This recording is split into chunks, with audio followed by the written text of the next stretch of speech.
আসসালামু আলাইকুম, আমি ফয়েজ আহমেদ। স্বাগত জানাচ্ছি স্বাধীন একাত্তর সংবাদে।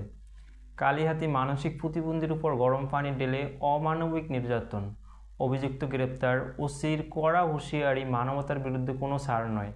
গাজীপুর থেকে ইমন চৌধুরীর পাঠানো ভিডিও চিত্রে দেখুন বিস্তারিত।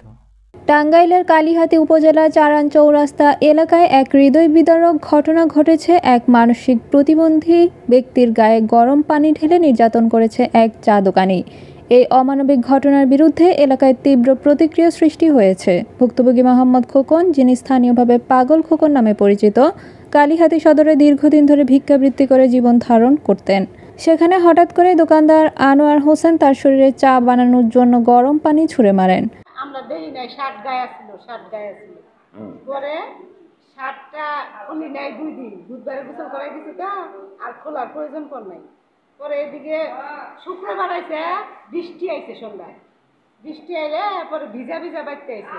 আইলাম কইছি, ভাই সন্ধ্যা হয়েছে, রাইট ভালোই রাইট, ভাই তুমি ঘুমাবা, এটা খুলো পাঞ্জাবি।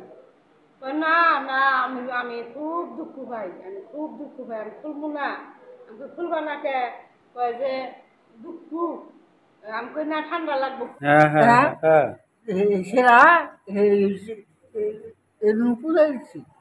পুরা দিছে গরম পানি আনছি। নাম কি? রফিক। আচ্ছা আচ্ছা আচ্ছা, পানি দিয়ে পুরে দিছে। কি অবস্থা দেখেন তো। কালিহাতী থানার অফিসার ইনচার্জ জাকির হোসেন বলেন, ঘটনাটি জানার সঙ্গে সঙ্গেই আমরা দ্রুত ব্যবস্থা গ্রহণ করি। প্রাথমিক তদন্তে অভিযোগের সত্যতা পাওয়া গেছে এবং অভিযুক্ত আনোয়ার হোসেন নিজেও বিষয়টি স্বীকার করেছেন।